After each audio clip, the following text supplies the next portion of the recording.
Alam mo ba yung simpleng tanong ng bata na minsan hindi natin agad nasasagot? Mama, pwede po ba bilhin ito? At minsan, ang sagot natin agad ay wala tayong pera o kaya hindi ngayon. Pero ang totoo, hindi lang tungkol sa pera ang usaping ito. Tungkol ito sa isang bagay na mas malalim kung paano natin tinuturuan ang bata na magdesisyon, maghintay, at magpahalaga. Kasi ang pagtitipid hindi natututunan sa pagdaan ng panahon lang. Itinuturo ito, unti-unti, simula pagkabata at sa video na ito, pag-uusapan natin kung paano mo talaga matuturuan ang bata na magtipid hindi sa nakakatakot na paraan, kundi sa paraang naiintindihan nila, na bitbit nila habang lumalaki sila. Sa Pilipinas, marami sa atin ang lumaki na walang formal na pagtuturo tungkol sa pera. Hindi natin natutunan kung paano mag-budget noong bata tayo. Hindi natin alam ang difference ng gusto lang at kailangan talaga. Kaya paglaki natin, madalas tayong nadadala sa impulse spending, sa utang, at sa pagbili ng mga bagay na hindi naman talaga mahalaga. Kaya kung ikaw ay magulang ngayon, may pagkakataon ka, hindi mo kailangan maging perfect sa pera. Pero pwede mong turuan ang anak mo ng mas maagang aral kaysa sa natutunan mo. At ang magandang balita, hindi kailangan ng komplikadong lessons. Kailangan lang ng consistency, patience, at real-life teaching. Simulan sa simpleng konsepto ng gusto versus kailangan. Ang unang hakbang sa pagtuturo ng pagtitipid ay hindi tungkol sa pera agad. Tungkol ito sa pag-intindi ng gusto at kailangan. Kapag ang bata ay humiling ng laruan o candy, huwag agad i-reject o bilhin agad. Gamitin ito bilang teaching moment. Pwede mong sabihin, "Anak, gusto mo to, pero kailangan mo ba talaga to ngayon?" Sa simpleng tanong na iyon, natututo ang bata mag-isip bago bumili. Hindi mo sila tinuturuan magpigil dahil bawal. Tinuturuan mo silang mag-isip. At iyon ang unang hakbang ng financial intelligence. Tip number 2. Bigyan sila ng simpleng baon system. Ang isa sa pinaka-effective na paraan para turuan ang bata magtipid ay ang allowance system. Pero hindi lang basta bigay. Dapat may guide. Halimbawa, bigyan mo sila ng maliit na weekly baon at ipaliwanag. Ito ang pera mo sa isang linggo. Ikaw ang magpapasya kung paano mo ito gagamitin.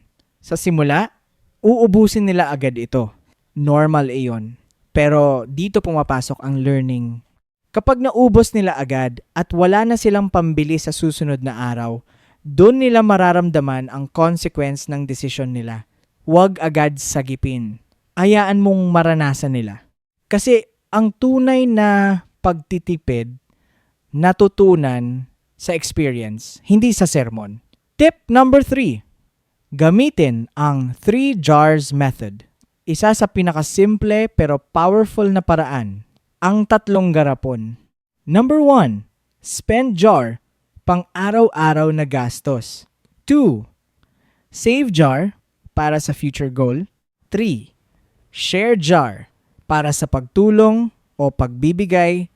Kapag binigyan mo ng allowance ang bata, hatiin ito sa 3. Halimbawa, 100 pesos, 50 pesos sa spend, 30 pesos sa save, 20 pesos sa share. Sa ganitong paraan, natututo ang bata ng balance. Hindi lang puro gastos. Hindi rin puro ipon. Kundi may pag-unawa sa halaga ng pera at responsibilidad.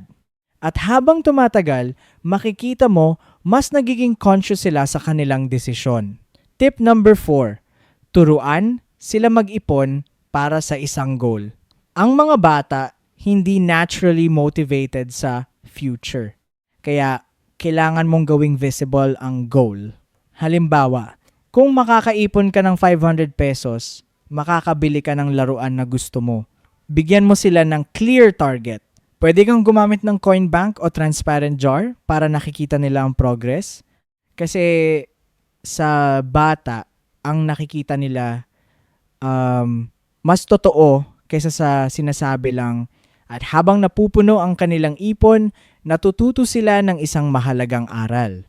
Ang hindi agad pagbili ay may reward sa dulo.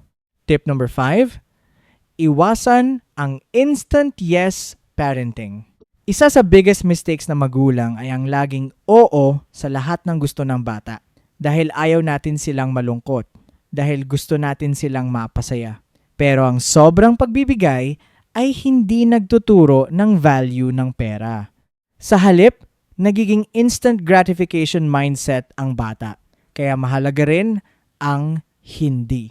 Pero hindi lang basta hindi. Dapat may explanation. Hindi natin to bibilhin ngayon kasi may mas mahalagang paggastusan. Sa ganitong paraan, natututo ang bata na ang pera ay may limitasyon at ang decisions ay may consequences. Tip number 6. Gawing part ng buhay ang usapang pera. Hindi dapat tabu ang pera sa bahay. Kung kaya mo, isama ang bata sa simpleng financial conversations. Halimbawa, ito ang budget natin sa grocery. Ito ang pinipili natin dahil mas mura. Ito ang hindi natin binili kasi hindi kailangan. Kapag exposed ang bata sa real-life budgeting, mas nagiging aware sila. Hindi sila lumalaki na clueless sa gastos, kundi lumalaki silang may understanding sa value ng bawat piso.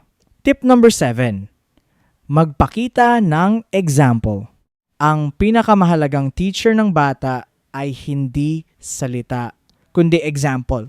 Kung nakikita nila na magulang ay impulsive spender, gagayahin nila iyon.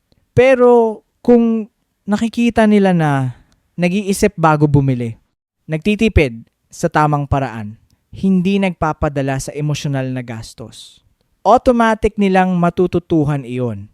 Kasi sa mata ng bata, ang ginagawa ng magulang ay tama. Ang pagtuturo ng pagtitipid ay hindi dapat nakakatakot. Hindi dapat ginagamit ang pera bilang panakot. Hindi rin dapat nagiging pressure. Kasi kapag ang bata ay natuto sa takot, hindi sila matututo ng healthy relationship with money. Ang goal ay understanding, hindi trauma. Sa dulo ng araw, hindi natin laging mabibigay sa mga anak natin ang lahat ng gusto nila. Pero may isang bagay tayong pwedeng ibigay na mas mahalaga kaysa sa kahit anong laruan o gadget. Ang kakayahang magdesisyon ng tama. Ang kakayahang maghintay. Ang kakayahang magpahalaga sa bawat piso. Dahil ang batang marunong magtipid ngayon ay magiging adult na hindi madaling malubog sa utang bukas. At iyon ang isa sa pinakamalaking regalo na maibibigay ng magulang. Hindi lang pera, kundi disiplina. Kung nakatulong sa iyo ang video na ito, huwag kalimutang i-like. I-share ito sa ibang magulang na gusto ring turuan ang kanilang anak ng tamang financial habits. At sa comment section, gusto kong marinig. Ano ang pinaka-effective na paraan na ginawa mo para turuan ang anak mo magtipid? At kung hindi ka pa nakasubscribe, ngayon na ang tamang oras. Dahil dito, tuloy-tuloy ang mga tips para sa mas maayos na buhay at mas matalinong paghawak ng pera. Maraming salamat sa panonood at tandaan, ang pagtitipid ay hindi paghihirap. Ito ay pagtuturo ng karunungan.